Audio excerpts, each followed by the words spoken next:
Okay. Good evening. I'm going to go ahead and call the meeting to order. We're a few minutes behind. I appreciate your patience.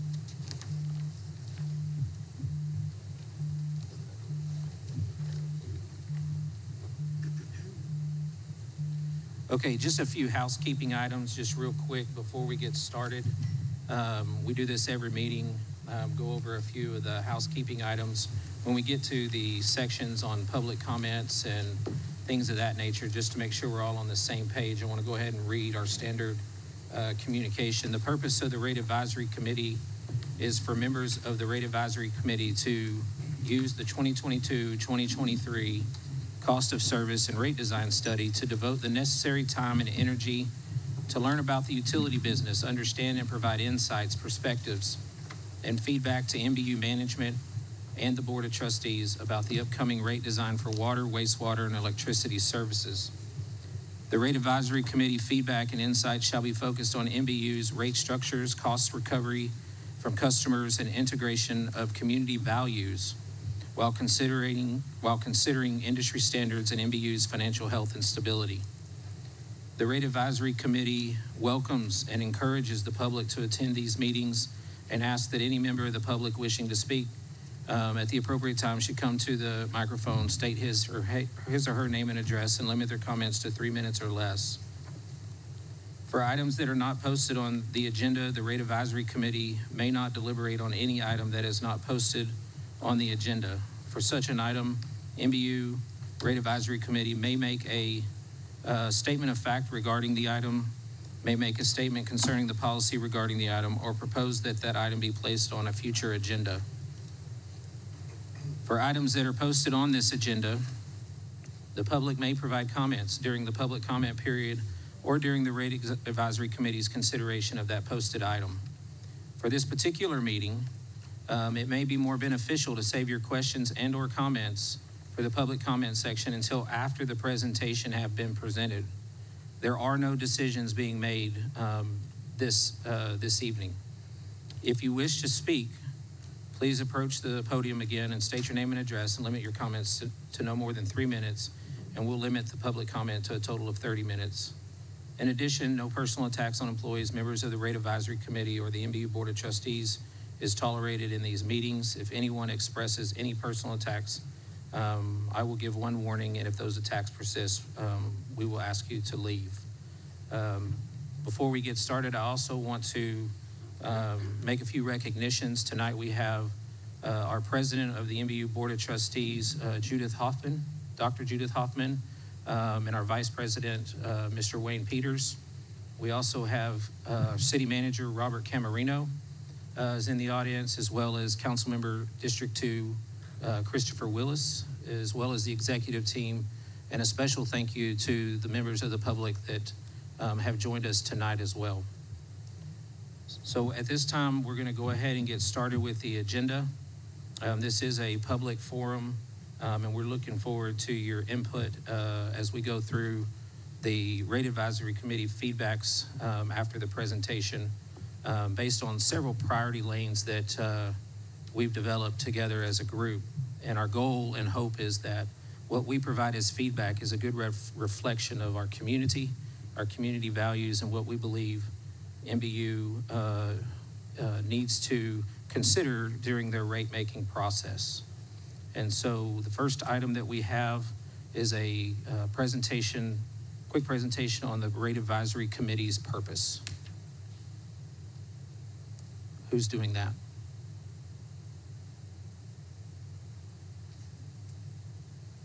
Okay.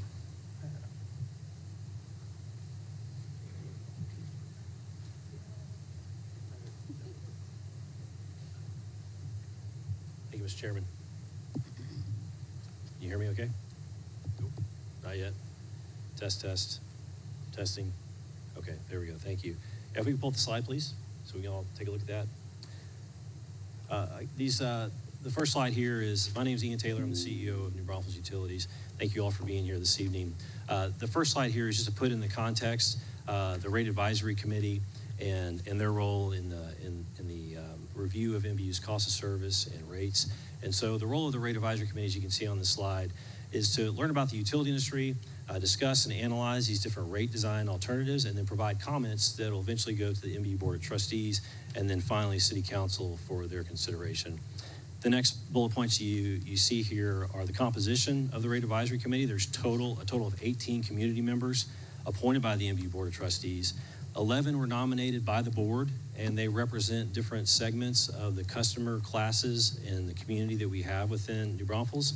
And then those are primarily commercial and industrial. And then this other 7 members were each nominated by a member of City Council, and they're primarily representing the residential class.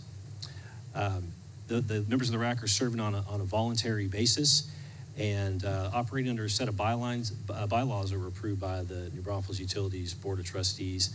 And we anticipate wrapping up this work this winter, which will then go to the NBU board and then finally City Council in the spring of 2023.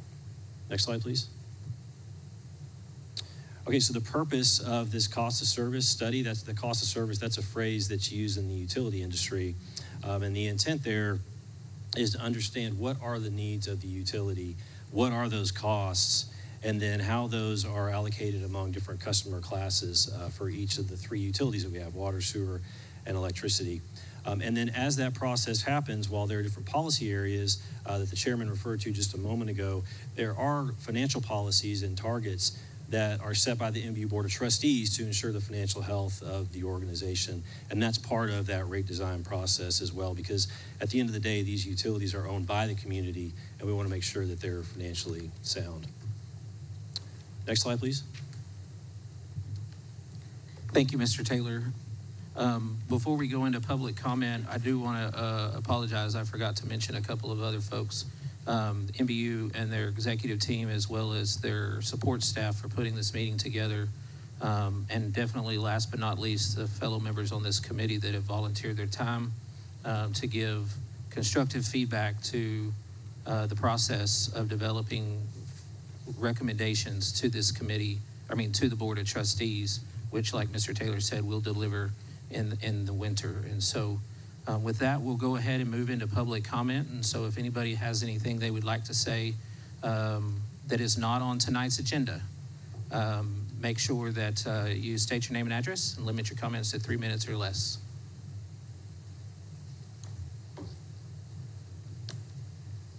Kathy Banks, 779 Mission Trail. How many of you members are blue-collar workers?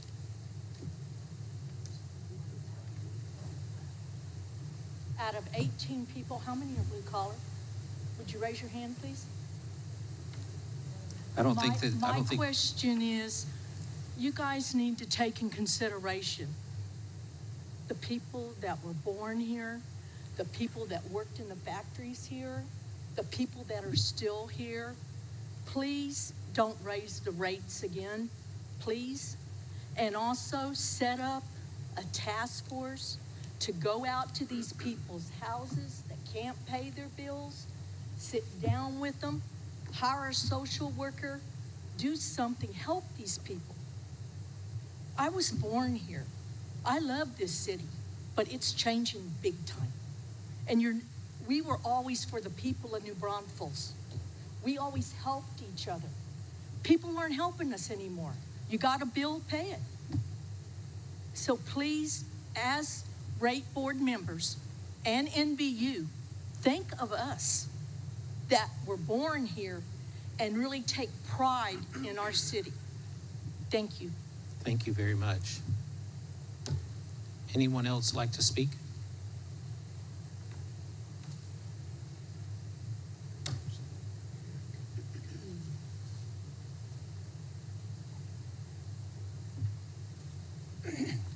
Jim Holster, 234 Elmwood Drive.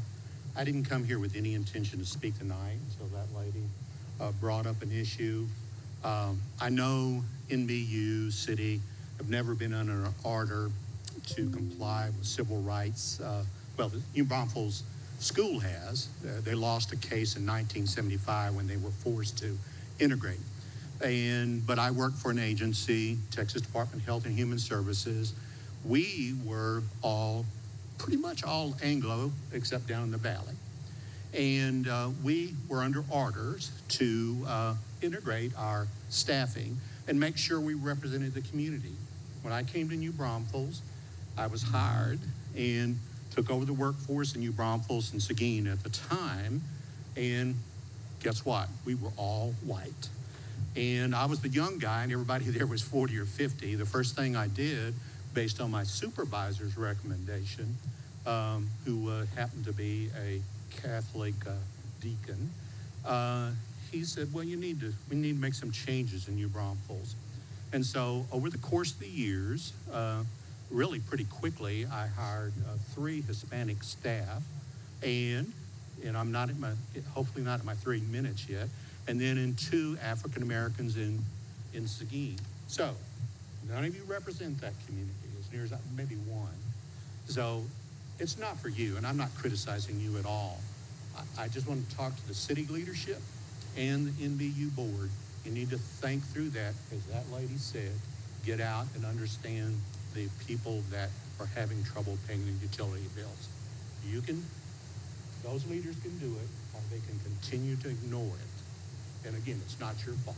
Thank you. Thank you very much.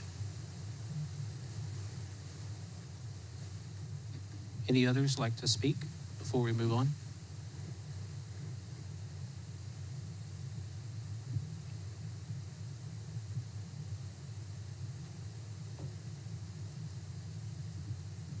Wayne Rudolph, 1216 Shenandoah, New Braunfels, Texas. I'm going to ask the chair to indulge me because I was prepared for a 5-minute speech, as has been common at City Hall for years. And now all of a sudden it's been chopped to 3. I'm going to exceed 3 minutes. You're not exactly being indulged with speakers tonight, so if you would please, Mr. Chairman, may I proceed? I think it'll be okay. All right. NBU board members, advisory committee members, CEO, Mr. Young. This board and this advisory committee are faced with 2 major responsibilities. 1, to establish utility rates needed to ensure the fiscal integrity of NBU. And 2, to ensure that those rates are applied fairly to all taxpayers. So let's examine just one financial aspect of NBU's operations: its income and its expenses. In 2021, NBU had an income in rounded figures of $280 million. Expenses, $232 million. Thus ending with a surplus, $48 million.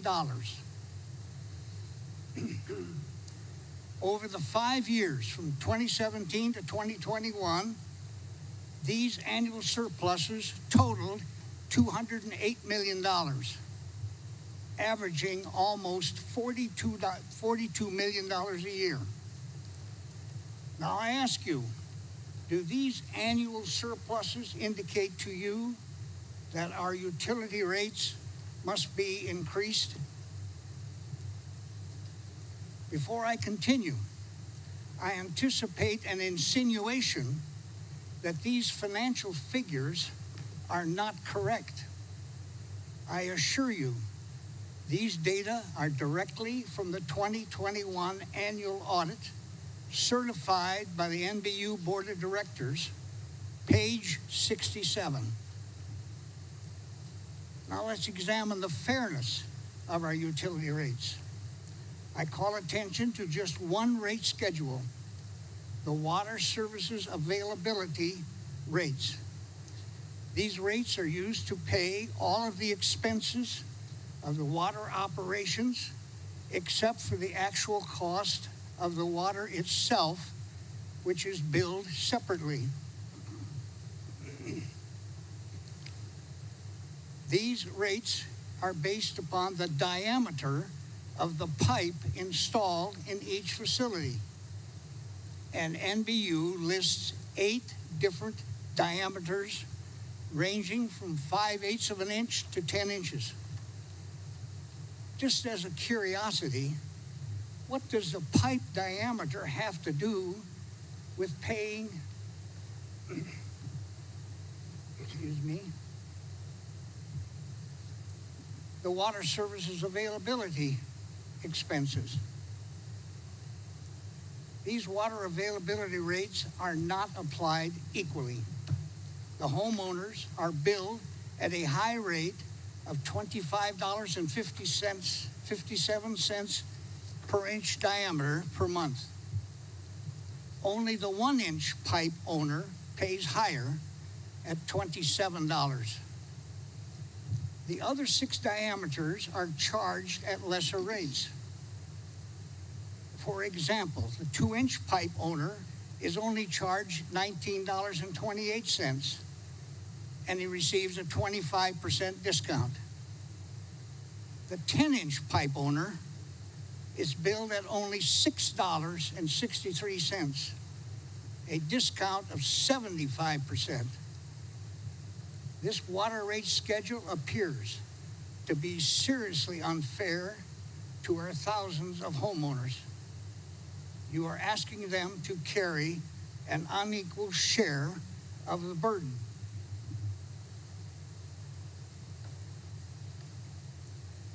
The expense of the water itself is based upon the number of gallons each ratepayer uses each month, and it appears to be a reasonably fair way of sharing that expense. Why are not all of the other expenses associated with the water services operations not shared on a similar basis? Thank you for your indulgence. Thank you, Mr. Rudolph.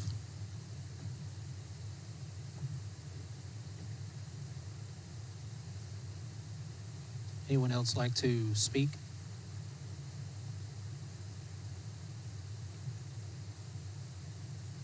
Seeing none, we will move to the next item. Item number 3 is a review of the power supply reserves, the contingency reserves, and bond ratings. Mr. Chairman. We'll also cover the benchmark utility comparisons in this section as well. Thank you, sir. I appreciate that. We've combined both items because the sequence of the content seemed to make more sense that way. Next slide, please. Back one. Thank you. Somebody asked me the other day, is NBU a private company? And I've had that question here and there over the years. And just to make sure, I know everybody in the room understands this, but for those who may be watching the live stream, NBU is not a private company. It's a municipally owned utility. It is governed by a board of trustees that are appointed by city council. And each year, the board of trustees reviews their strategic plan and puts together a budget and 5-year financial operating plan. I didn't put the whole strategic plan up here, but I thought it was worth pulling one of the key pieces out of the strategic plan, and those are our 6 strategic goals in the areas within which we're focused within the community and the utility. The reason I say that is, at the end of the day, when we talk about rates, really what we're talking about is affordability, reliability, and priorities. And what I want to share with you in the next few slides are those items that are behind the rates, so folks have an idea of what these community-owned utilities, how they're performing, and where we see it going. Next slide, please. This slide shows electric reliability. It's one of those things that when you look at electric utility, it's one of those foundational performance items that is important. This is an acronym. It's called SAIDI. It's a metric that's used across the electric industry. For each calendar year on the bottom, 2017 through 2021, it's showing how NBU ranks compared to others. The lower the number, the better. That means there's less outage time. NBU is the blue bar. The orange is the average of Texas municipal-owned utilities. The green is the average of Texas electric cooperatives. The yellow is the average of Texas for-profit investor-owned utilities. And the red is the average of all electric utilities across the nation. So electric reliability, I think, is something that's important to point out when it comes to utility performance and how funds are allocated. Next slide, please. This slide shows capital expenditures that have been made by NBU in the last 10 years and that are planned looking forward for the next 10 years. The reason this is important is because in the high growth mode that our community has been in and NBU's role in that community, one of our primary functions has been to build infrastructure, water, sewer, and electricity in order to keep up with growth, to maintain resiliency of the systems and public health. And this is going to come up later when we're showing rate comparisons. Some of this is for certainly new growth, and there are revenue streams for that. Some of this is for rehabilitation, and that's something that ends up in rates. But the point there is this capital is driving much of the business. It has been. You can look years ago, we were spending not nearly what we are right now. Anyway, so capital, it's an important point that I want to make as we get into this. Next slide, please. So I talked about capital. Now I want to talk about the other part of the budget, which is O&M, the operations and maintenance piece. And the largest portion of that is our power supply program. I'll talk about that in a moment. But next below that, and what is the largest of most organizations, is personnel, employees. We have been understaffed because of the growth, and so we've added employees, but this last year we brought in an outside firm to benchmark our performance, benchmark the number of employees compared to like utilities. And we don't have the final report yet, but the preliminary numbers are here on this slide. And it shows that currently the number of employees we have are 353. That's how many we have currently working for NBU. And you can see that the gap between that and what we would have if we were fully staffed, that slide's really small. I'll read it better up there, 462. So you can see that NBU is working in a situation where we're delivering very high performance for the employees that we have right now. The reason that's important is because it affects, when you're not properly staffed, it affects the level of service you can provide, and that has a whole array of impacts.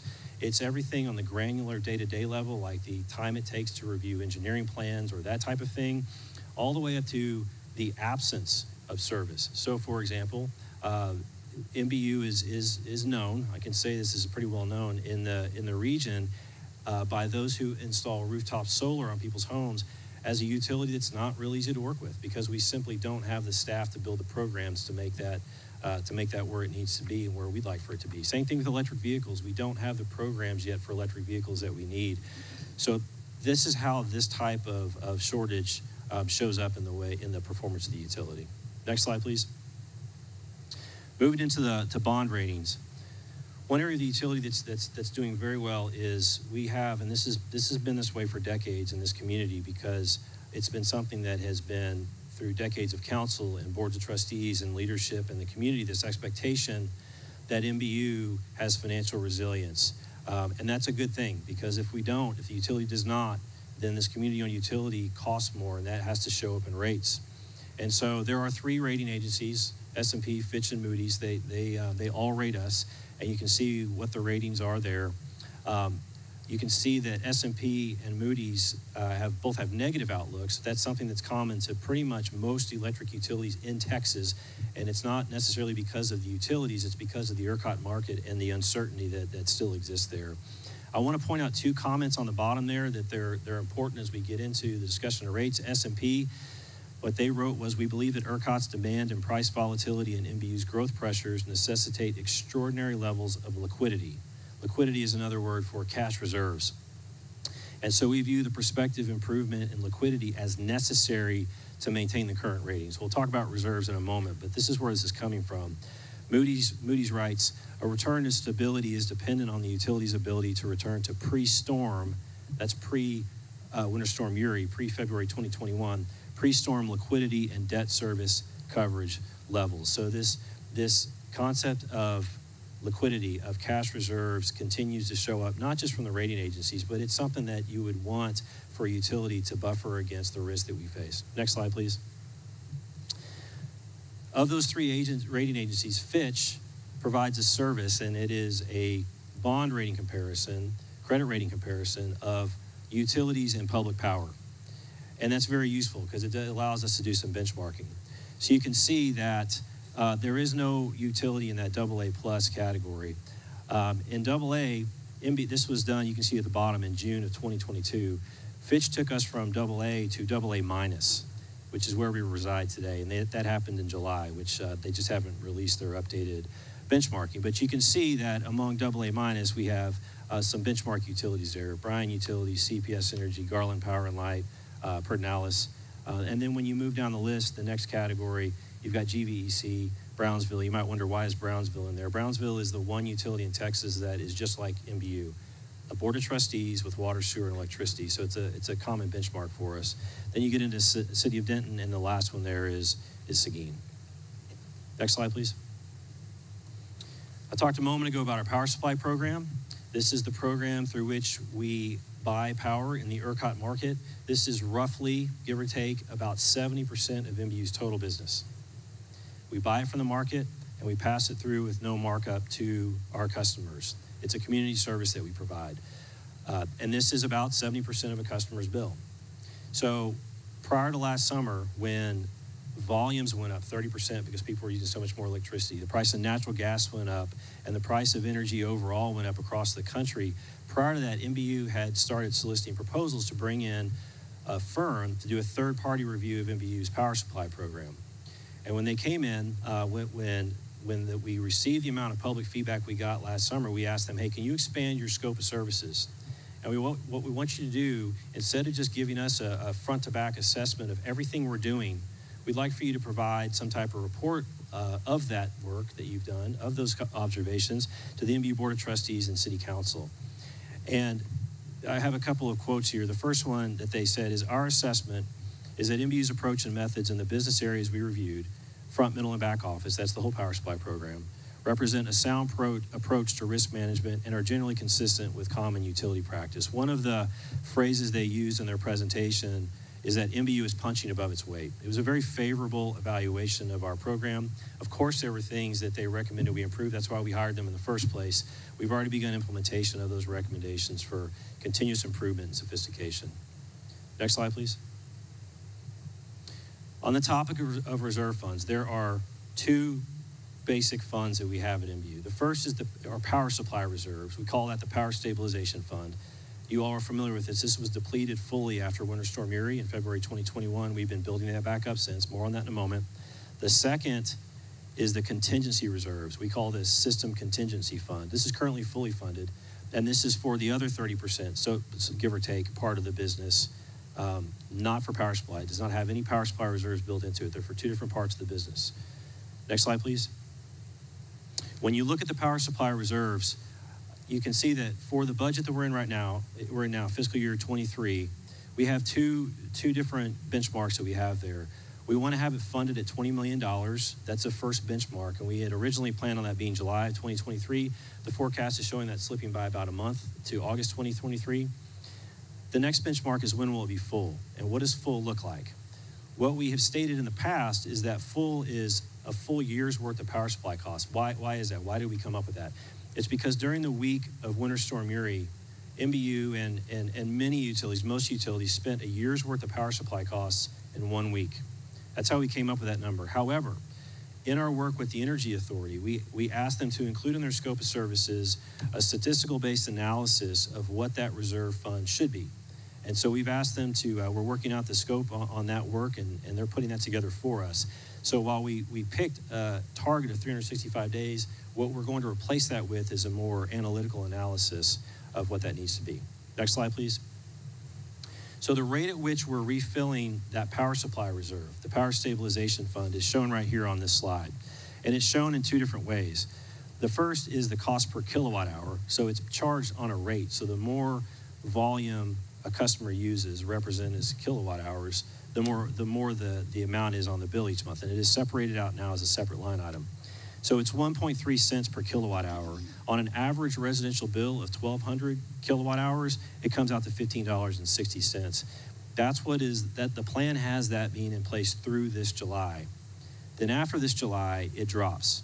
And it drops to 0.75 cents per kilowatt hour, which on an average residential bill of 1,200 kilowatt hours is $9 per month. So that's what's in NBU's budget and 5-year financial operating plan right now. And you can see that it runs through July of 2027. Again, we're working with that third party to do a more statistical-based analysis, risk-based analysis to see just how much is appropriate to be in that fund. Next slide, please. Okay, that's reserves for power supply. That's, again, about 70% of the business, give or take. The other is contingency reserves. We call this the system contingency fund. This is currently fully funded. It is the policy has it as 90 to 120 days of revenues, not including power or expenses, not including power supply costs. And it's so we can respond to floods and other types of unplanned events that we might run into.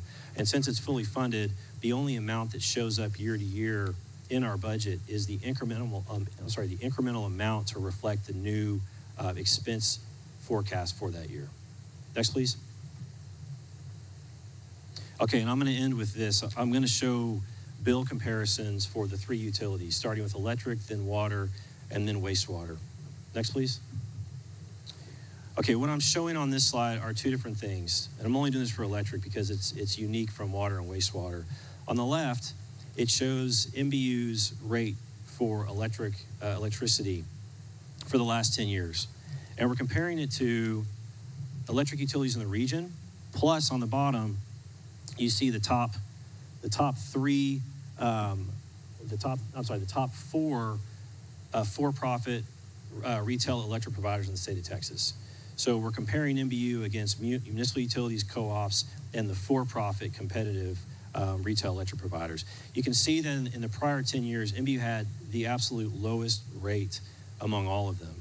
If you look on the slide to the left, what this is showing is the rate from the last 12 months. And you can see we're more in the middle of the pack right now. And the reason we're not lowest back then and then also lowest now is simply because of the design of the power supply program, which TEA reviewed for us. And essentially, if NBU had made those longer term hedges back then, we would have had a higher bill back then. We didn't. We made shorter hedges. And what's happening now is that we're slowly working our way back down into the lower ranks, which I'll show you on the next slide. Next slide, please. This basically takes that table on the right from that previous slide and puts it in this bar chart form. The red bars are the for-profit retail electric providers. So if this community opted into retail electric competition, those are the top four in the state of Texas by number of customers. Now there's over 130 of them, but that's the top four by customer count. You can see where NBU is, and then we have in the region, the municipal utilities in blue and electric cooperatives in yellow. We anticipate that around April, we will have enough, the forecast for power supply costs are going to allow us to lower that rate by about $15, which is going to put us in that next category down. And so the power supply program and the cost of our power supply continue to improve as the market has improved as well. Next slide, please. Thank you. This is water. We break water into two different volumes. Water is unique among the three utilities because there's essential use, which is 6,000 gallons, but then there's irrigation, roughly 6,000. Then there's irrigation, which becomes more of a discretionary decision. We have every water utility purveyor within our region, between and including in Austin and San Antonio on here. NBU are the orange ones. We have an off-peak, which is the lowest among all. We have an on-peak, which is also the lowest among all of them. Then we have Austin and San Antonio in yellow. And the reason I did that is because they're the most like us. That's the type of utility that we're becoming. And you can see that what they've done in their design is to keep that essential use as low as possible too. But even with that, NBU is about more than a third less than the lowest one after us. And if you go to the next slide and we show irrigation volumes, if you look at the yellow, if you look at Austin and San Antonio, by design, they take their irrigation rates and make them much higher because they recognize that it is discretionary. And even NBU's water rates for irrigation are below average. Very, very inexpensive water in the region. Next slide, please. And this is the last rate comparison. This is for wastewater. And you can see that we're not the highest, but we are above average. And I think what's interesting to point out here is, compared to the last slide, the water slide, where we were not just the lowest, but the lowest by more than a third, these are the same exact employees. It's the same board. It's the same policies. It's the same community. Why is it so much lower in water and not in wastewater? And it's based primarily in this situation on the capital needs. So on the wastewater line of business, we've had significant needs over the last few years to replace aging infrastructure on the wastewater side. If you don't do that on the wastewater side, then what you're risking is polluting the environment, our rivers basically. And so what I want to point out here is that When things are higher or lower, it's the same exact utility company. It's the same folks. And so there are needs that are unique within each line of business that I think are interesting to talk about as we go through this work. Next slide, please.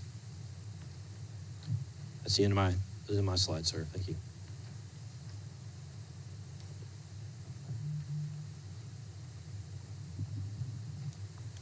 Thank you very much, Mr. Taylor.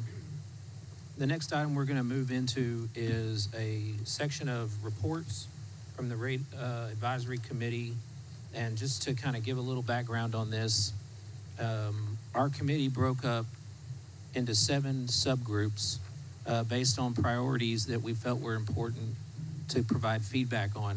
I think one speaker earlier made a comment relative to speaking with others in the community. And I think that's one of the unique things that, while maybe not seen publicly, the various committees, subcommittees of this body broke up and have, not only in their professional lives but also in their volunteer lives, spent a number of hours speaking with, consulting with, getting feedback from all components of our community.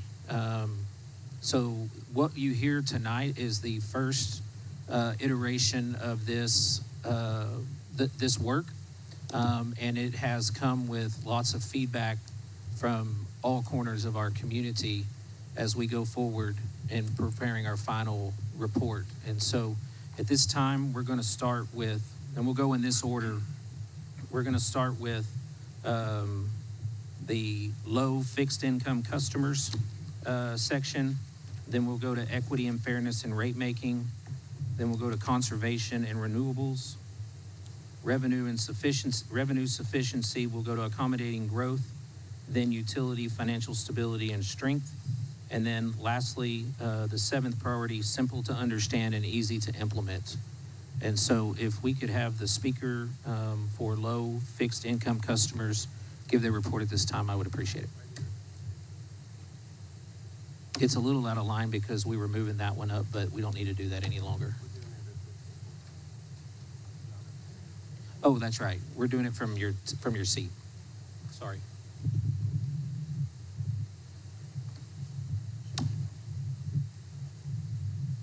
Just remember, you've got to get real close to these mics so they know you're actually speaking.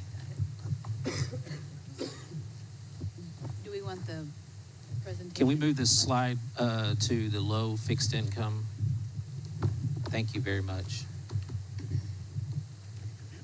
Ready? Just so everybody knows, you'll see on the screen, go ahead and go to the next screen just so I can tell everybody what they're to expect. Go ahead and go to the next slide, please. Go back one. Okay, so under each priority, we had a set of questions that we aim to address. And so the report will be largely based on these questions and the feedback that goes with them. So. Okay, ready? You might repeat the questions, though. Yes, I can do that. Good evening, everyone. My name is Alice Jewell. I had the privilege to talk about our low and fixed income customers along with my fellow committee members, Stuart Blythen and Michael Harrington. We had 3 really important questions to consider.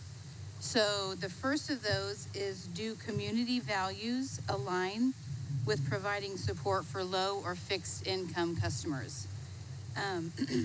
We've all had some experience with people serving in our nonprofit community and in the social sector, so we have some thoughts on that. There you go. The New Braunfels community certainly has a history of helping its neighbors. We've got a lot of examples that we can point to in that, both in times of financial instability on a regular basis and in times of crisis. Sometimes we know income just isn't enough to cover life's expenses. So as a community-based utility, our committee believes that the NBU internal programs and external support of nonprofits should certainly model this value that is exhibited by the community every day. We also consider that the cost of NBU services should be equitably assessed across customer classes. We did have another discussion group, I think they're going next, who is going to look specifically at equity and fairness in the rate making. So we really focused on our low and fixed income customers and the impact to that population group. Next slide, please. So our next question was, what level of or monetary contribution levels should NBU support their low income customers? It was after some research and conversations that we've had with local nonprofit organizations, some consideration that we've been able to have with the utility assistance program that has been operated 365 days a year here locally for over a decade. Also recently ramped up in the recent rate increase. It was our committee's belief that low and fixed income customers are disproportionately affected by, obviously not necessarily the rates, but by variations in deposits, fees, and penalties. That's not something that we've talked a lot about here as the committee, but we certainly think that some consideration of the financial strain that these extra fees and penalties put on our low and fixed income customers, comparing that to the fiscal impact on the NBU revenue and expenses that we've spent a lot of time looking at. So we did also do some research with regard to what other utilities do with their fees. So typically the NBU late fees are 10% assessed at 10% of the amount due. That is significantly higher than many of the people that we've been comparing our rates to. So while the rates may be the same, the late fees are certainly more from the information that we've gathered. And we just feel like that's just something as a community-based utility that we need to look at and make sure that that's being considered. Next slide. So what do we do? How should this support for our low and fixed income customers be reflected? And these through our rates or the NBU internal programs or their external programs. So it is the belief of our committee that deposits, fees, and penalties should be reflective of the true cost of the activity. So if it is a disconnect, if it is a reconnect, a deposit for new service, whatever the case may be, that it really should be reflective of the true cost of the activity, and is also, obviously an incentive for an account to remain in good standing. We don't want the bad debt. We don't want the, past due, balances necessarily on there. So we want to make sure and incentivize customers to remain in good standing. But it was the belief of our committee that this should not be viewed as an opportunity for increased revenue for the utility. We've also looked at some historical information of the financial support that NBU has provided to some NBU contract providers for the utility assistance program. Those have stayed relatively the same in the last couple of years when we know rates have not. But we do believe that levels of NBU financial support of low and fixed income customers should increase. That line item as a assistance piece should increase proportionately as the rates increase. So something to look at. Hopefully they can just follow each other kind of on a parallel trajectory. So those were our 3 questions. Thank you very much. We'll now move to the group that worked on equity and fairness in rate making.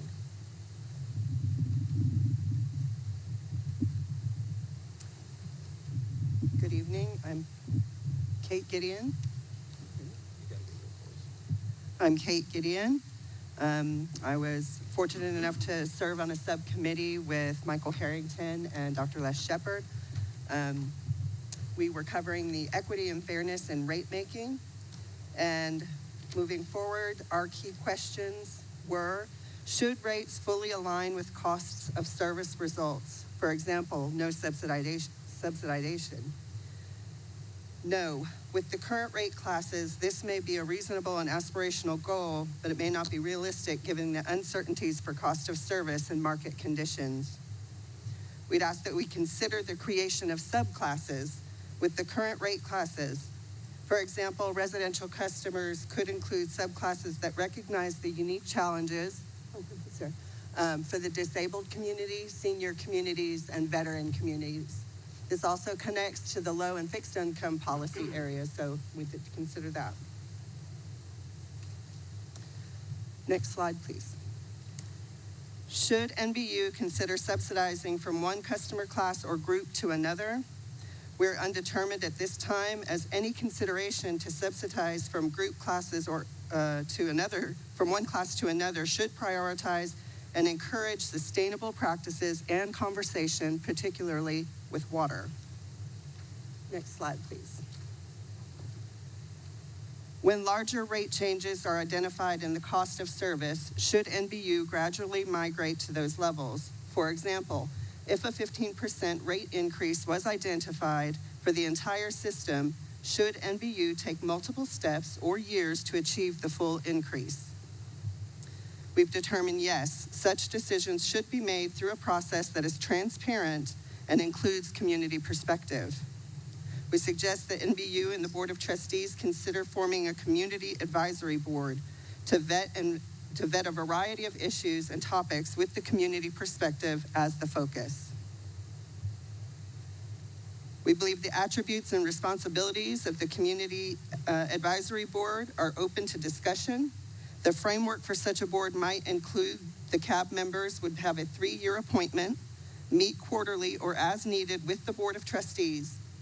A well-functioning Community Advisory Board should form the core membership for the next Rate Advisory Committee and include some current Rate Advisory Committee members, self-nominated citizens, as well as board and city council nominated members. Thank you. We'll now move to item C, conservation and renewables.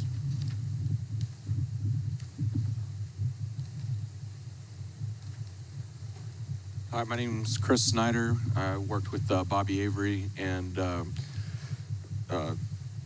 Alan Luke on this. Look forward to presenting this. And next slide, or first slide, please. We had a number of questions, and we got a little bit mired down in some of the technical aspects of delivery on this. I'm going to skip those for the sake of time and start answering them. Our recommendations based on the questions we were posed with is that NBU should promote the adoption of distributed renewable energy technologies such as rooftop solar PV. The increase in interconnection requests is evidence enough that customers desire this option. We suggest removing the barriers to entry for customers desiring interconnections as much as possible, increasing the speed of play, and reduce permitting lead times. Improve communication and customer perception. Mr. Taylor talked about this just briefly earlier. Maybe it's not such a perception issue as just a lack of staffing and resources at this time, but many NBU customers do not realize they can net their bills down to the service availability charge and have future bills credited for power generated above their monthly usage. That's just an example of, I think, a common misperception that we ran into that was clarified by NBU staff. The general perception of the public also seems to be that NBU is more difficult to work with than most utilities in this area in respect to solar connections. At the bottom there, if you go back to that one slide, kind of the earlier point, we understand that NBU plans to undergo an integrated resource plan whereby they'll solicit feedback from the community about where they would like sources of power to come from. We believe that's certainly a good measure and applicable to utility grade, but again, per the first point, we think the sheer number of interconnection requests is enough to say that the public is looking for that option at this time. Next slide, please. We encourage NBU to explore purchasing power generated beyond current levels, perhaps 100% sellback, and follow the lead of other providers by purchasing additional power at the blended wholesale cost rate, which would further incentivize adoption. NBU should continue work to secure and distribute state and federal grants to their customers for this purpose as well. We think currently electric vehicle adoption rates in the service area don't warrant immediate action, but NBU should continue planning for this eventuality and monitor the potential benefits of variable and time-based rates accordingly. Renewable energy rate options would bring value to customers by aligning with their values, and it would position commercial customers to be more competitive when preference for renewables is a factor. We encourage NBU to find more options on increasing solar power purchase agreements, maybe target 50% of renewable electric source above the current 28%, but we understand the need for reliable power is of utmost importance. Next slide, please. Customer communication on lower energy use sources, especially light bulbs. There's some opportunities to just educate customers on how to reduce their energy consumption, and we just encourage NBU to continue those efforts. In order to reduce energy use during peak periods, we suggest NBU consider time of use rates to promote more demand during traditional non-peak hours, and those will become more important as EVs become more prominent. And we're also suggesting tiered rates to encourage energy conservation. Next slide, please. We encourage NBU to strengthen the water conservation pricing signals and increase tiers for irrigation. NBU should consider reducing the current tier of 7,500 gallons of residential use to a lesser amount, possibly 6,000 gallons. This reflects water conservation opportunities provided by modern appliances and fixtures. It also aligns with what users are using on average. Customers using essential amounts of water should continue paying the lowest rates possible, while those with high volumes of discretionary use should continue paying higher rates. Going to what some of the previous subcommittees talked about, we want to maintain affordability for those who are using basic essential services and have payers who are using discretionary rates or discretionary volumes pay higher rates. Rates for landscape use should not fall below rates for equal residential use, and high rates of residential use, such as greater than 25,000 gallons, should be viewed and billed for similarly as discretionary use. Drought surcharges should be increased for discretionary levels of use in landscaping. Fines for landscape watering violations after a warning should be increased to serve as a deterrent. NBU should consider volumetric-based fines. Next slide, please. Education and rate structure should serve to shape customers' long-term conservation behaviors, especially in regard to landscaping. NBU can contribute to changing the definition of what beautiful is in regard to landscaping, and we encourage NBU to work with city and county officials to change ordinances and codes to improve new building conservation practices. Input from meetings with developers and builders for design and implementation of water-conserving landscaping on new builds would become part of this plan. Next slide, please. We think communication is really important. It's important for NBU to have a clear position on these issues that aligns with their customers and educate the public about that position and how NBU is fulfilling those goals. Water is such an important resource to this community, and NBU needs to look no further than San Antonio to see a national leader in water conservation. The One Water strategies for NBU can still serve as a management strategy, and NBU needs to be proactive in encouraging adoption of distributed renewable energy and conservation efforts by its customers. Thank you very much. Revenue sufficiency.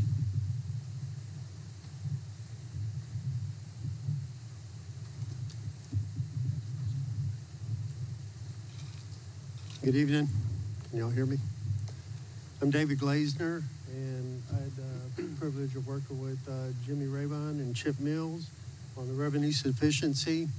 And, you know, obviously the challenge we had from the beginning was when you're looking at revenue sufficiency, it's looking at all the different categories that we're dealing here with this evening. And so when we were considering this, the question was, should NBU set rates to fully recover the projected revenue requirements needed to fund operations and capital?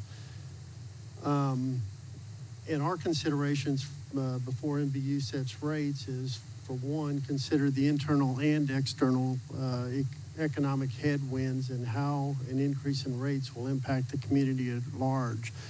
And what we discussed there was that we understand that NBU has to break even. I mean, that's a given there. But we do have to look at the economic outlook, and with what's happening in the community, what's happening elsewhere, rising inflation affecting all classes, you know, all of that is affecting external and internal operations. And then community, when we do look at the community, we look at residential customers, nonprofits, retail, so forth. And depending on the class you're in there, you may and may not be able to pass along some of those costs that happen within that. And so we end up where, you know, if you're a business that can't pass along, that's obviously taken just down to the bottom line. And if you're a household, you know, obviously that's just taken out of your your household income. And so, we see that as affecting a lot of different areas, from sales tax revenue to improvement and taking out money from the economy then. And so, all of that has to be taken into consideration.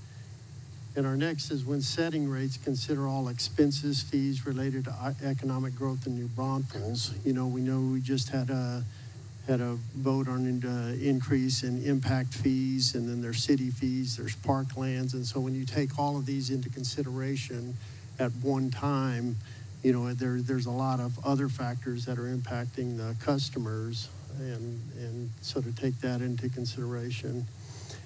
And we should always look at ways to improve operational efficiencies and adjust from there. Just make sure that we are being nimble, that NBU, we realize that it is a relatively big boat, and then how to steer it quickly if need be, and make sure that we're doing reviews timely, within our operations, that if we do need to adjust quickly. And then the last is, how much does NBU really need in reserves? What impact does having 365 days in reserves do to the local economy? That's the one I think that's just the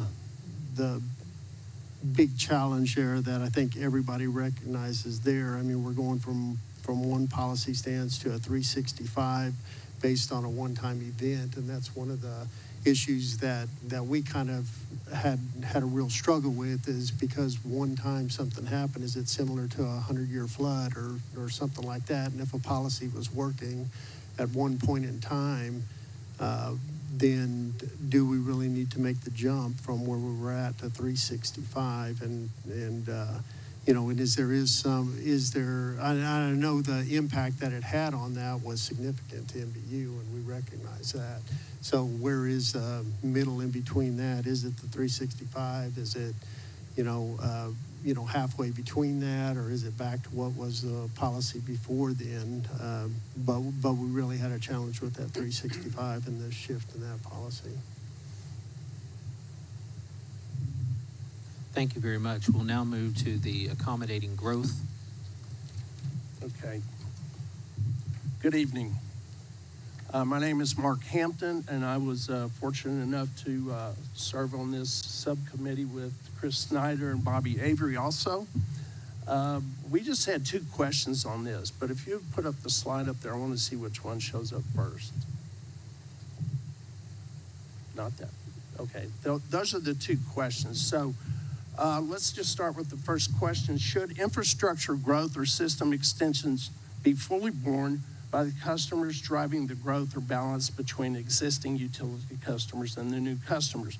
The people that we invited to participate and give us feedback and input were really commercial brokers and also developers, and we really focused on those that were from here, what I would consider from here, people that have been here for over 24 years or longer. We invited a lot of different guys and girls to this, women to this, and we had some that just had, for various reasons, chose not to attend. But those that did were very beneficial to what we did here. So what you're seeing there is not the answer to those questions, but those were kind of a synopsis of some of the passionate conversations that we had. We basically talked about what are some of the issues, what are the problems that you have, how do you see, how can we improve things, and so on and so forth. So the first one there is NBU should establish and meet service expectations for the development community. The second one, NBU needs to maintain staffing levels sufficient to keep pace with growth and consistently meet published review timelines.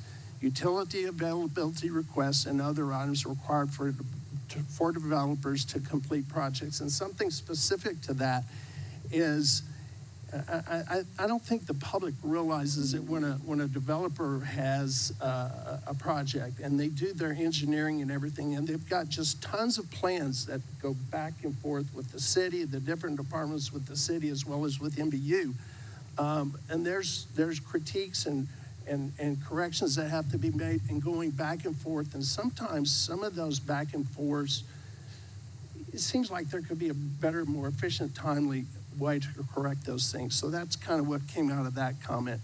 NBU must be able to provide clear and timely information about the availability of or future availability of utilities for specific sites to accommodate growth and allow for fair market values to be more easily established for developable properties. Okay, next slide. So here's our first question. Should infrastructure growth or system extensions be fully borne by the customers driving the growth, or balanced between existing utility customers and the new customers? So those that attended indicated that the growth and extension should be balanced between existing utility customers and new customers.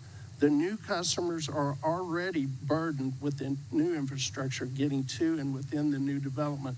New growth cannot always fully bear the cost of new growth when existing infrastructure is insufficient to support it. And then the second question we had was, should economic development be considered in rate making or attraction of new larger commercial customers? The EDF and 4B are in place to provide incentive projects, and NBU should not subsidize utility rates. NBU can assist in attracting new, larger commercial customers by demonstrating that in NBU's regular course of business, they help facilitate projects and assist in bringing them to the market quickly. I just want to say, just kind of wrap this up by saying those that attended and provided us with input and comments and so on, those are people that like to be involved. They're not complainers. They like to be involved. There are those people that talk about stuff but don't offer solutions to the problem. So we understand that there may be issues. So they just like to have a seat at the table. They want to be involved and they want to be part of the solution, not part of the problem. So does that make sense? They're from New Braunfels. They get it. They understand people's concerns. They just want to be part of the solution. And for the record, I've lived here since 1958. Thank you very much. The last, or the second to last committee is Utility Financial Stability and Strength. And I'm David Glazer once again. You just gotta almost kiss it. You know, I'm not okay, there we go. And speak up. All right. So yes, I was on a second committee with Stuart Blythen and Darren Hill regarding the utility financial stability and strength. And, you know, within that is a lot of overlap with the last one that I spoke about. And the first question here, can you hear okay? Okay. The first question is, at what level should NBU ensure financial stability and maintain key financial metrics such as cash reserves and debt service coverage?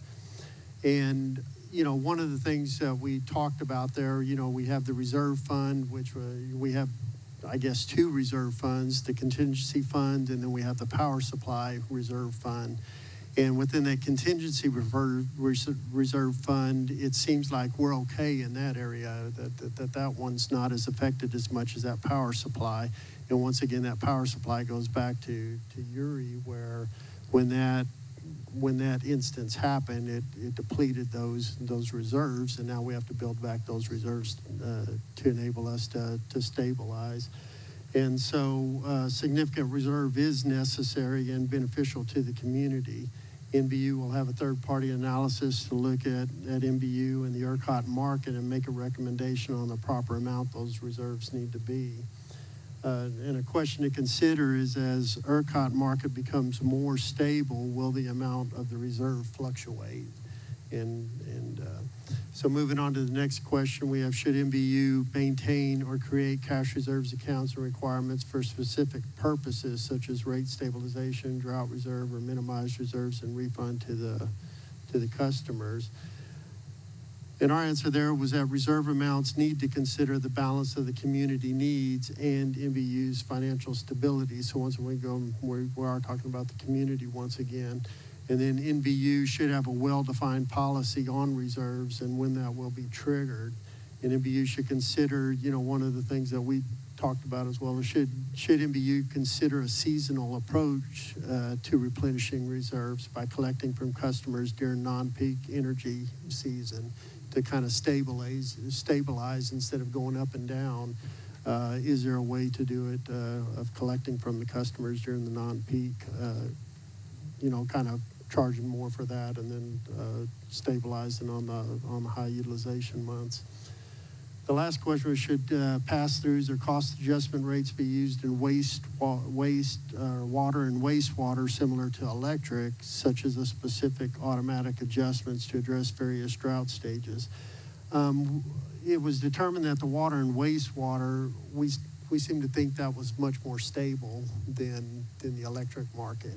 And so with the stability that we have and the predictability within the water and wastewater, we didn't necessarily see a need for that. Thank you very much. The last item is titled Simple to Understand and Easy to Implement. All right, my name is Ian Bettis. I had the pleasure of working with Jonathan Packer and Stuart Hansman on this subcommittee, and it was simple to understand and easy to implement. We were pretty lucky. We were the only group that had two statements as well as two questions, and fortunately for us, we agreed with the two statements. And these two statements were that the rate structure should be easy for both NBU customers and customers to understand and update in future years, which we fully agree with. And Jonathan's going to tackle this a little bit in a minute.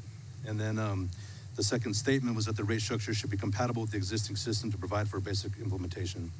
The two questions, we decided to take a little bit different approach. The questions were, can I calculate my bill given the information provided on the bill and the NBU website and resources, and will it conflict with pricing signals to reflect market conditions, and where is the balance? So the approach that we took was to gather, you can go to the next slide, please, gather a whole slew of different bills from around the region. And we gathered, if you look up there, you can see that, a lot of them are from the immediate area. We also got some from Eagle Pass and Amarillo, got one from Florida, Hondo, and then even one down the bottom right from London. So it's just kind of one of the sticking out there a little bit. But all the ones that are highlighted in yellow on this left column, we thought that they exemplified some of the key features that we thought would be beneficial to our customer base, and to help them understand what their bill is, what it means, how to calculate, and those type of things. So the key content that we thought was really important to include on a bill, and it would help it present a little more cleaner, the usage and bill comparison, the month versus month for a year, and also a year, the graphical presentation of yearly information, high-low temps for each month and data point, and it had to be graphically pleasing. We'd like to see a definition of terms, in the bill itself. If we call something, if we have a specific name for something that maybe the average customer is not going to understand, we need to have something in there that explains it to them, what it is, why. And then in addition to that, we can add potentially a QR code that might get you a link to an app, or maybe those definition of terms, maybe it'll get you right to that invoice, maybe some deeper information about that invoice and your usage. And then, of course, the summary of charges on the front, calculation of fees on the back. We already talked about the app, and then also a special messages section. A lot of these things, and you can go to the next slide, we have it, get back to that. The four major points that we talked about, that it had to be graphically pleasing, that rose at the top. These are the four things that rose at the top. Had to be graphically pleasing, concise but comprehensive, have the definition of terms and rates for the transparency reasons, and then available for multiple mediums. And of course, that's your paper invoice on your phone through an app, because maybe there's a sector of our community that doesn't have access to a computer and Wi-Fi, but everybody has a phone. So maybe that's another way that they can get to their information. This next slide, you can hardly read it, and that's okay. But this is a typical NBU bill, and on this bill, some of the features that we talked about, it has a summary of charges on the front. It has the graphical representation of usage for both water and the electric over the course of a year, so you can do a pretty quick comparison. Whoever did that in July, wow, that's a lot of water in July. But anyway, there's a lot of good things about the NBU bill, but we saw some examples from other ones. You can go to the next slide. that could potentially improve how we present to our customers. And again, this is just a summary, and it is a real good job of breaking it down. Here's your electric, water, wastewater. Here's the city of New Braunfels and your total charges. I mean, this is exactly what we want. But if you go to the next slide, we can see that believe this is a GVEC bill. It has the calculation directly on the page. It shows you how to develop your charges for that month, and it shows you exactly how they're coming up with the cost of that particular service that month. On the next one, we have it was a quick summary table. I can't remember which one this one was from, but it was a quick summary table that shows not only what you did in the previous month, but what you did for that previous year in that same month. So you can have a direct comparison not only on what your usage was, but what the cost was per day. So we thought that was a pretty valuable thing to potentially include on a bill. You have to apologize for this one.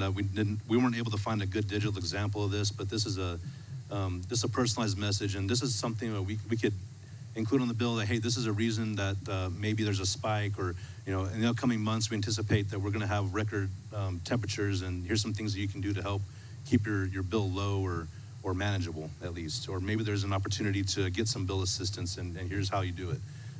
We thought that was just a cool little inclusion on one of the bills that we saw that would be potentially beneficial to our customers. And then, of course, we talked about this already. We felt that was this the one that we liked, or was it Pernalis? It was Pernalis. The one that really rose to the top was Pernalis, but the K-Pub, this is Kerrville. They have right there, again, access to an app that anybody can download. You can see your bill, figure out what your usage is, and monitor it 24/7. You can look at it right there. And I think that's something that could be beneficial, is say, hey, what am I doing today? Was this a crazy day? And you can look at it and see, man, I need to turn my AC up a little bit. It's a little too cold because I'm paying out the wazoo. But this next bill, we talked about being able to calculate and show. If this was bigger, you could see, but it has line by line every kilowatt hour and rate listed right here. I think this is a little bit convoluted, not a little bit, it's a lot convoluted for a bill presentation to come out every month.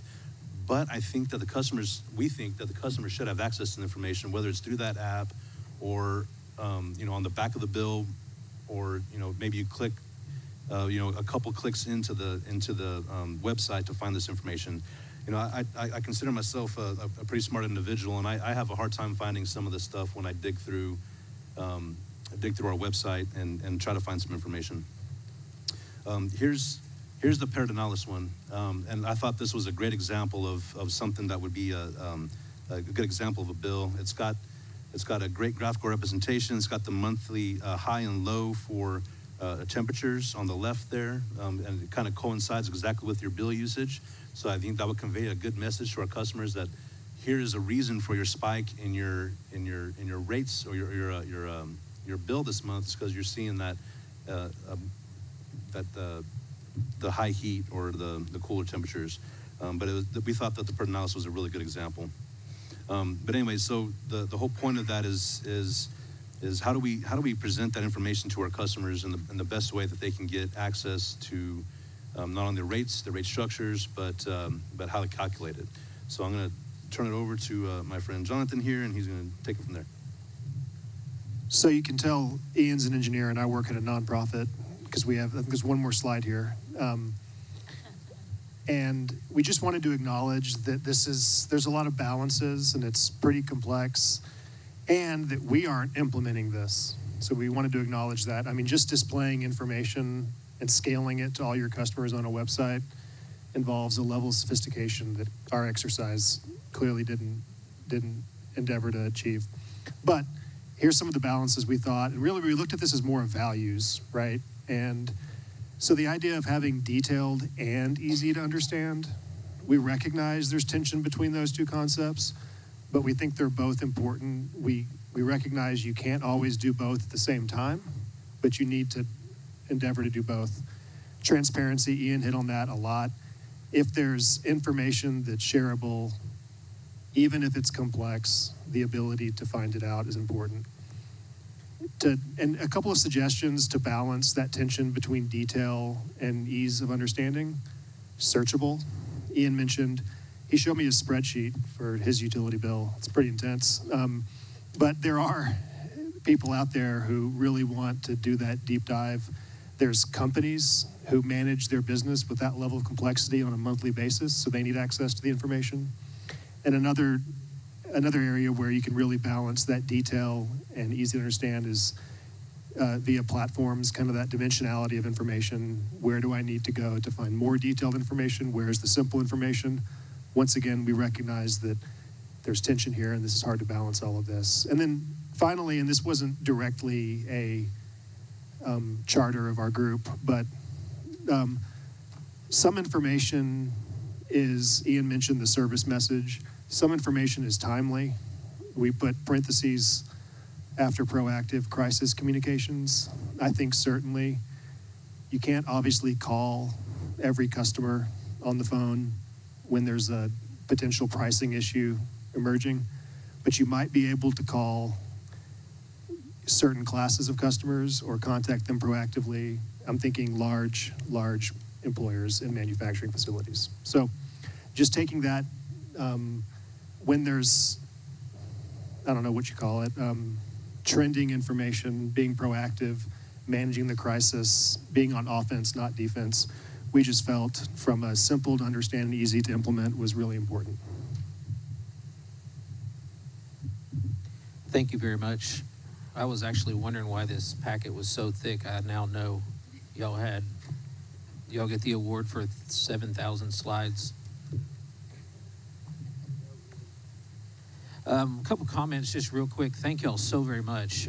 Way more than I thought we would come up with, but I'm not surprised based on the numbers of folks that were involved in this process. And I'm not talking about the 18 of us on this committee, but the hundreds of lifestyles, the hundreds of experiences that we all engaged in through the process of meeting with our community to come up with these ideas. The reality is some of these things will be implementable rather quickly.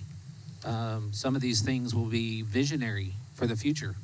But I think that as we march towards the end of this, create a final deliverable that summarizes what you guys have put together through your processes, that there's going to be some good things that we can share with the Board of Trustees going forward that will not only benefit the operations of NBU, but also those that it serves. And so thank you very much. I will be in touch with you to continue this effort towards the end as we get closer to preparing that final deliverable.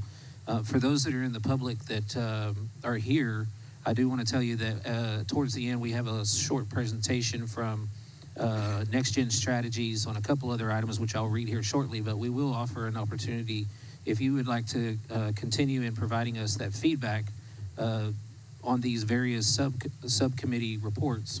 We would definitely love to hear that, but we'll offer that at the very end so that you can get up and speak. And all I would ask is that if someone speaks to your particular lane, if you can remember what topic it was, would that committee make notes of that so we can include that feedback as well? Okay, item number 6, review of NBU's water system.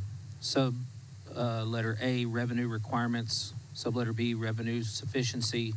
And C, cost of service. Item number 7, review of NBU's wastewater system. Subitem A, revenue requirements. B, revenue sufficiency. C, cost of service. And finally, item number 8, review of NBU's electric system. Subitem A, revenue requirements. B, revenue sufficiency. And C, cost of service. And Rich, if you don't mind, for the public, just let them know who you represent and your role in this process. Sure will, Justin. Thank you. I'm Richard Campbell. I represent Friesen Nichols, and we're kind of the driver behind all of this tonight. There's been some great information and hard work behind gathering all of this, and it's really been driven by this cost of service and rate study process. So we just want to take a little bit of time now to bring everybody up to speed, make sure we're all on the same page on what we've done so far and what's driven this and where we stand. Yes, Justin? I was just saying you got to get closer or hold the mic.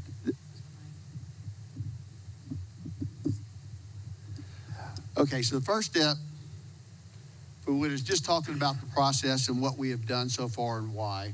It's really, to summarize it, just a 4-step process in going through this whole thing, the water, wastewater, and the electric study. So we first looked at the customer usage analysis, moved to the financial planning. What those told us is what kind of money do we expect to come in now currently in the current situation, and then what kind of money do we need? So those are the first 2 things that we looked at in going through this process. And then next we looked at the cost of service analysis, what we've been throwing around, the terms we've been throwing around tonight. What that told us is who is creating these costs. So we knew what money we could expect to come in. We knew what money we needed. Now we're trying to figure out who's creating these costs, what customers can we attribute the cost to. And then we're at the step that we are now, the rate design process, or how do we want to collect this? We've heard a lot of conversations on considerations for the community, things that are community impacts and everything. Those are all drivers on how we actually want to collect these dollars. So the first part of this, hard to see, I recognize that. This is our operating results for the water slide and the water for the water system here. We've broken this apart really into revenues and expenses. At the beginning of this, we really look at all of our revenues, operating revenues from sales. We've talked about penalties, fees, those types of things. Those are all included in this. Impact fees, those are all the revenues that are collected in this first portion. And then against the, really most of the operating expenses. And then on line 9, we come down to what our revenues available for debt service. And that's what we're looking at, because we've talked about financial targets, financial triggers, and that drives really our debt service coverage on line 13. So there's a reason we broke it apart like this. So we get our revenues available for debt service, and then we look at our debt service on 10 through 12, both our existing debt service and then future debt. As Ian mentioned earlier, a lot of these things are driven by capital projects, capital program, infrastructure needs.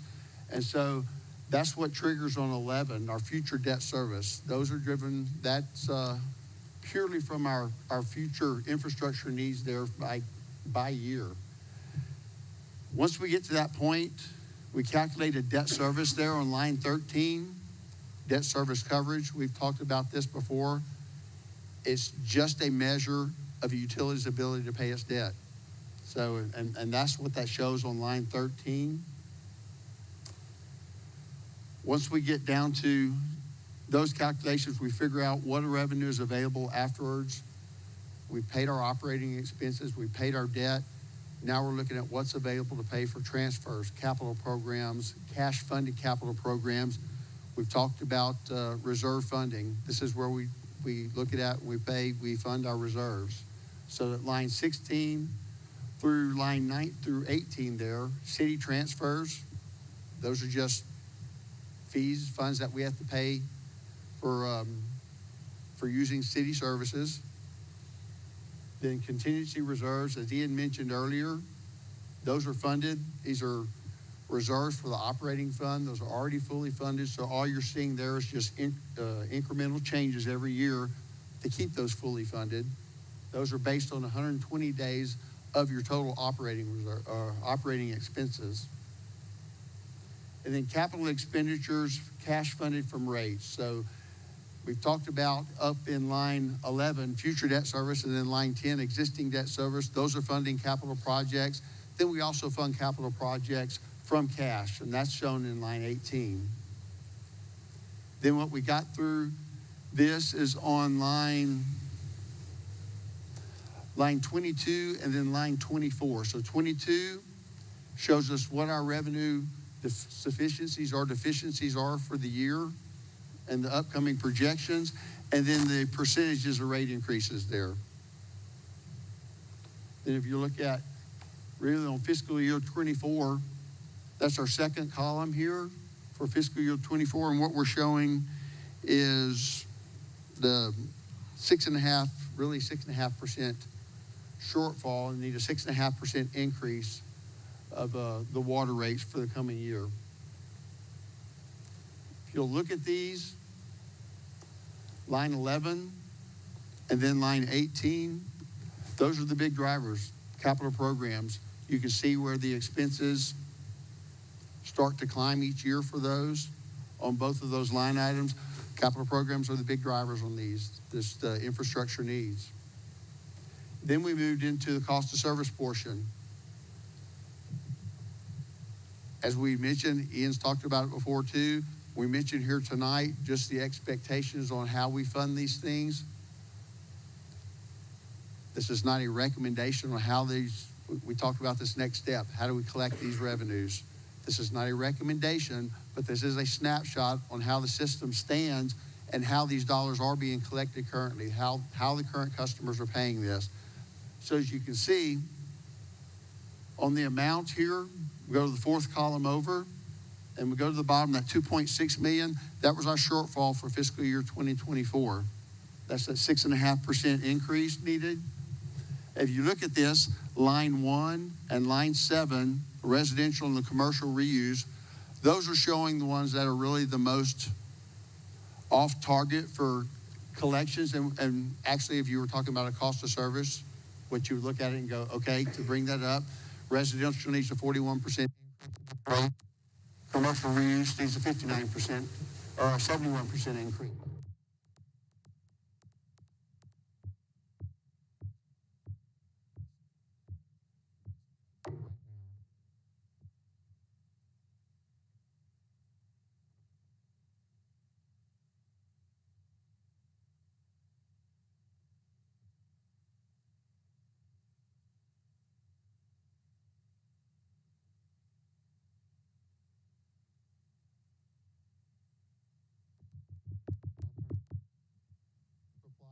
It helps ease the burden on water supply issues. Realistically, it's about as expensive for reused water to treat reused water as it is for regular potable water, and you don't have a customer base to spread it on. So it's artificially lower. And then residential, when you go through year to year, unless you do this process all the time and keep up with the cost of service, and you move to actually have cost of service rates every time, your residential customers are your biggest drivers for growth. You have more residential customers than you're going to have commercial or anything else. So you build your system out to meet your residential customer needs. That's your infrastructure driven. But when you go through usually, unless again you do this all the time, you just do a uniform growth. Maybe we need a 3% increase. So we applied 3% to everybody. Well, if you're growing your system for residential, but you're applying the same increase for everyone, pretty soon this is what you'll see. You'll see the residential are the ones that are going to need the increase. So that's just what this shows. And again, bottom line, line 9 all the way to the right there, 6.5% is really just what we're focused on. How we recover that is part of all this conversation that's happened tonight. Then moving into the wastewater side, same setup here when we look at the operating results sheet. Revenues and expenses there at the top. We've broken it down, then debt service, and you can see again, line 9 and line 10, existing and future debt service, and follow line 10 over. Those are the increases that are needed just from the infrastructure, debt service infrastructure. Then we've applied our debt. We get the transfers again, reserve funding and capital expenditures. Again, you follow line 17 over. Those are cash funded capital items. So again, infrastructure is the big drivers to these. And then line 21 and 24, these show the revenue sufficiency or deficiencies in this case. And if you look at for fiscal 24, wastewater is $770,000 short for fiscal 24, or a little over 2% increase. Then from a cost of service basis, see again, just like we saw, residential is the one that's driving it, the needs from a cost of service basis. We've got the 2.11% increase there for total system, but then residential is calling for basically a 7.5% increase. Not what we do necessarily, not what we shoot for, but again, we want to know where we're working from. Then we get to the electric side. Tony, if you would. Thank you, Rich. My name is Tony Georges. I'm with New Gen Strategies and Solutions. I work with Rich and We perform the electric cost service. First slide, please. So what you'll see is very similar to what Rich has presented, obviously just with the electric system. So up top, we have our revenues. You can see the majority of that, which Ian spoke to earlier, the vast majority of that being the purchase power costs, so buying energy from the ERCOT market, buying, or at least the operating expenses, forgive me. We have the revenues that total about $170 to $180 million per year, depending on ERCOT market price fluctuations. Rows 5 through 7 are detailed operating and non-operating expenses. So if we're bouncing around between 165 to 180 million in total revenues, those are projected under current rates, no rate changes. Looking at total expenses on line 7 of about 150 to 160, 165 million dollars, depending on the year in expenses. That's just in the operating expenses. From there, similar to the wastewater and water side, we have our debt service. We have our total debt service listed there. We didn't break out existing debt service and new, but if you recall from our prior presentations and prior tables, very similar again to water, wastewater. We have an existing baseline of debt service, but we're a growing amount of new debt service that's funding the capital needs for the electric system for NBU. Right now, 100% of capital needs on the electric system are being funded out of capital, thus the need for some rate increases to fund some of that from cash. Looking at those numbers, if we just keep rates stable, and looking at line 8, the revenues available for debt service, and line 9, the total debt service, our debt service coverage ratios are there. Sorry. Right, should be right about there. Yeah, 3.81, 1.84. You can see these start to dip below 2 and then eventually even below 1. Bond covenants for NBU state that those we must maintain a certain level for debt service coverage ratio. Our target is closer to 2 on the electric system. You can see dropping below 1 would violate the debt covenants. So looking at that, again, upward pressure on the rates to meet the financial stability for the utility. You can see there on line 11, after we paid the debt, it shows you the revenues that are available for transfers, reserves, and capital that are still expenses yet to come. As we layer those in on rows 12, 13, and 14, you'll see eventually that we get to a negative amount in row 16. So we're not generating enough cash, especially in the outer years, to fund the needed transfers in the capital that is coming from the utility. Those numbers approach an under recovery or a revenue deficiency of close to a little over $11 million by the final year of 2027 in the forecast. So as we looked at that and had to dial in or wanted to dial in what the proper appropriate rate increases would be over time, we looked at phasing in 3 years at 5%. Those are structured on the last 3 years of the 5-year forecast. So 25, 6, and 7, those 5% rate increases are targeted. Those will bring up the cash in row 17 eventually after you pay debt and transfers to bring us up to we can fund some of the capital, a portion of the capital from cash rather than 100% debt finance. The final slide here is similar to the water wastewater side, looking at the results of the cost of service. A little bit different than what was shown on the water wastewater side. We looked at an average of all the years, the 5-year forecast for the cost of service on the electric side, as our rate increases are phased on the back end. You can see each of the customer classes there on the far left column: residential, small commercial, all the way down through lighting, and the total amount. So you can see that the total cost to serve, or the cost we should recover from rates, in the second column there is $175 million, just under $176 million per year. That's what we call our test year revenue requirement. And that shows you the split between which customer classes that should be coming from, or at least the costs that are incurred on the system. You can see residential taking a large chunk of that at $77 million. And then you see the large commercial classes, very large power and transmission service being the other ones that are dominating the total cost of service.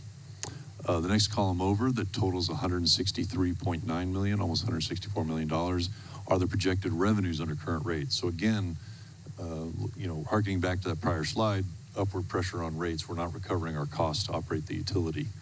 If we look at that percentage on an average basis, again, averaging over those 5 years, not just a single year, we're at about 93% of what we need to operate the utility, an under recovery or a revenue deficiency of $12 million. That equates to a 7% rate increase on the cost of service basis. And as Rich said, these are the cost of service results. These are not necessarily rate recommendations that we would implement. That's still yet to come.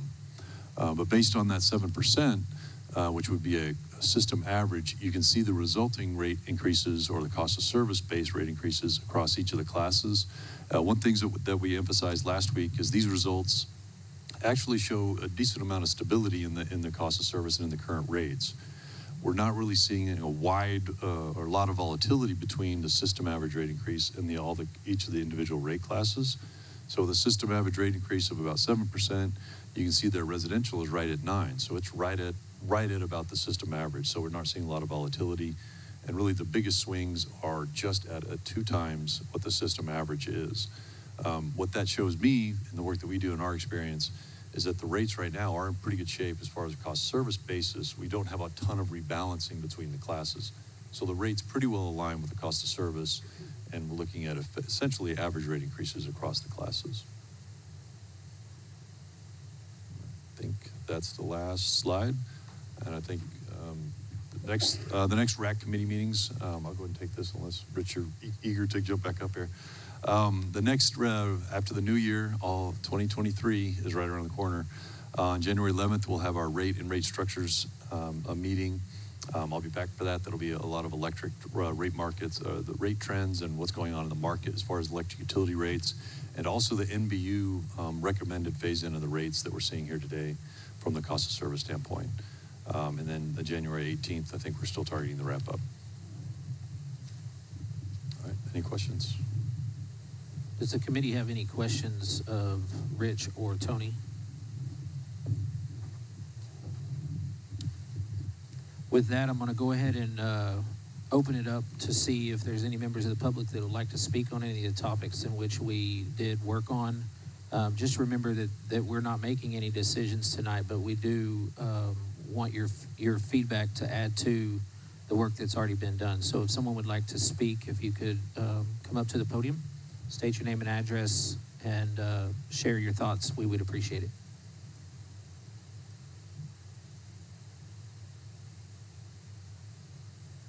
Okay, seeing none, again, thank you all so very much for your work. Thank you to the Board of Trustees, members that are here, and elected officials, as well as the NBU team, and especially the committee and the public that came out tonight. We really appreciate that. With that, this meeting is adjourned.